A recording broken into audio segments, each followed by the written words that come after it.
todos y a todas. Gracias a la Defensoría por invitarnos. El Sindicato de Prensa de San Juan ha elegido el derecho de rectificación o respuesta, la incorporación de la cláusula de conciencia y otros medios en defensa de los derechos de los o de las trabajadoras y trabajadores en las audiencias. El derecho de rectificación, el artículo 14 de la Convención Americana de Derechos Humanos, bajo el título de Derecho de Rectificación o Respuesta, establece: primero, toda persona afectada por la información inexactas o agraviantes emitidas en su perjuicio a través de los medios de difusión legalmente reglamentados y que se dirijan al público en general, tienen el derecho a efectuar por el mismo órgano de difusión su rectificación o respuesta en las condiciones que establece esta ley. En segundo lugar, en ningún caso la rectificación o respuesta eximirá a los otros responsabilidades legales en que se hubiesen incurrido. Tercero, para la efectiva protección de la honra y la reputación, toda publicación o empresa periodística, cinematográfica, de radio o televisión tendrá una persona responsable que no esté protegida por inmunidades ni de disponga un fuero especial. Desde el campo doctrinario, nos parece adecuado citar el concepto dado por el catedrático Teodoro González Ballestero, quien luego de pasar revista por las distintas definiciones dadas por los distintos juristas, define el derecho de réplica como la facultad de que se conoce a una persona física o jurídica y que se considere perjudicada en su honor, prestigio o dignidad por una información o noticia o comentario publicado en un medio de comunicación social, y que le lleve a exigir la reparación del daño sufrido mediante la inserción de la correspondiente aclaración en el mismo medio de comunicación e idéntica forma en que fue lesionado. La rectificación o respuesta surge como consecuencia de una información dada en forma inexacta y que agravia al involucrado en tal información, que se considera afectado por sí misma. Surge a posteriori también que nunca podría ser a priori, porque si no estaríamos ante un caso de censura. Y es una cuestión pura lógica que así sea, porque el lesionado puede rectificar o dar la respuesta solamente o responder solamente cuando se ha hablado erróneamente de él. Esta circunstancia y el hecho de que el agraviado pueda expresarse hace que el derecho de rectificación o respuesta no atente contra el derecho a la información, sino que lo expanda y lo potencie. Como se establece en el artículo 2, artículo 14, el derecho de rectificación no exime de las otras responsabilidades legales, civiles o penales en que se hubiese incurrido. De esta forma se suma así como un instituto específico entre las responsabilidades ulteriores del ejercicio del derecho de dar y recibir información.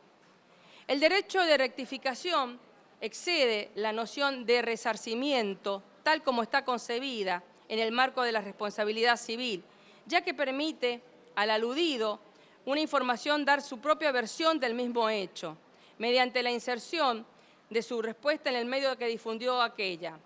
Si bien la noticia y el reportaje son los géneros clásicos dentro del llamado periodismo informativo, esto no significa que solo estos géneros sean susceptibles de rectificación o respuesta. En realidad, lo que tenemos importante en este sentido no es el género, sino la esencia fáctica de la información. El periodismo de opinión, que incluye los artículos editoriales, sueltos, columnas o crónica o reportaje en profundidad, también lo están alcanzados por esto, derecho de rectificación. En este aspecto, la mayoría de la doctrina y también la legislación en sí parecen perfilar solo la finalidad del derecho a respuesta en la protección de la honra y la reputación. Es indudable que estos son los bienes jurídicamente protegidos por este derecho de rectificación, pero insistimos, no solamente ellos, sino también la libertad de expresión y el derecho a la información para toda persona también se hayan protegido por este derecho de rectificación. La información no es exclusiva de los periodistas ni de los medios. Tienen un alcance universal y si no se garantizan los mecanismos de llegadas a los aludidos, a los medios de información, el poder mediático terminará siendo el único y absoluto poder. La Defensoría del Público, la licenciada Cintia Ottaviano, llamó a representantes legislativos en la provincia de Buenos Aires a tratar como proyecto de ley el derecho de rectificación o respuesta, la utilización por la parte de los medios de las imágenes de la cámara de seguridad tomada en la vía pública y la creación de una sala de situación para la prensa ante desastres y catástrofes. El pedido fue en el marco del debate de la Comisión de Nuevos Derechos y Ampliación de Ciudadanía que se llevó a cabo en el tercer plenario de Políticas Públicas para la provincia de Buenos Aires, Primero la Patria, donde la Defensoría también participó como un espacio de difusión en donde se dio a conocer el trabajo del organismo. En referencia a este derecho de rectificación, la defensora aseguró: tenemos que cambiar esa lógica antigua de que la información es de los periodistas o es peor, que es de los empresarios. La información es del público, la información es de ustedes y ustedes tienen el derecho a rectificar una información agraviante o inexacta que produce daño. Por otra parte, Ottaviano dijo: no hay criterio unívoco en la provincia para defender los derechos a la intimidad y a la propia imagen ante el uso indiscriminado de las imágenes obtenidas por las cámaras de seguridad, ya que la legislación de algunos municipios contempla estos casos, pero otros no. Con respecto al uso por parte de los noticieros del subtitulado y las lenguas de señas, la defensora utilizó como ejemplo lo sucedido en las inundaciones que se produjeron en la provincia de Buenos Aires y la ciudad autónoma en febrero del 2013. En el marco de la inundación hay flashes informativos que no pueden dar algún dato que nos permite a nosotros tomar decisiones que realmente modifiquen de la situación que estamos hablando. Es clave que se incorpore y que se genere una sala de situación para centralizar la información oficial. Y por último, trato este tema, cláusula de conciencia, donde el proyecto de la ley de la cláusula de conciencia fue presentado por el diputado nacional Héctor Recalde en septiembre del 2009, donde recoge un texto elaborado por la Federación Argentina de Trabajadores de Prensa, dando cumplimiento al mandato que diera el Congreso Nacional de la Federación en marzo del 2008 en la provincia de San Juan. Sí, el texto de la norma prevé la incorporación del segundo párrafo del artículo 38 del Estatuto de los Periodistas, que también, donde prevé que los periodistas profesionales tienen derecho a considerarse en situación de despido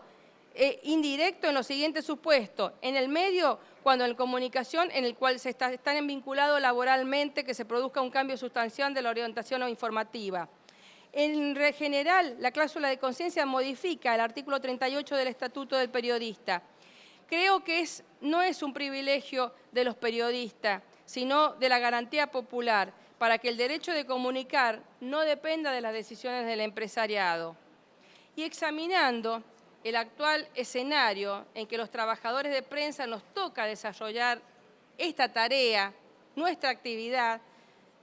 resulta imperioso al respecto por la aplicación de estas leyes oportunamente aprobadas, que sirven no solamente para proteger al periodista, a quienes nunca se deben amordazar para ocultar realidades,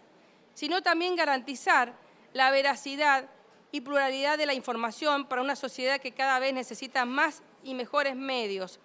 En este sentido, y con el respaldo de la Defensoría del Público, solicitamos que las provincias se dispongan a reconocer y darle curso a cada uno de estos valiosos aspectos que en materia de legislación sobre la comunicación indudablemente apuntan a reconocer los derechos de los ciudadanos. Muchísimas gracias y perdonen por el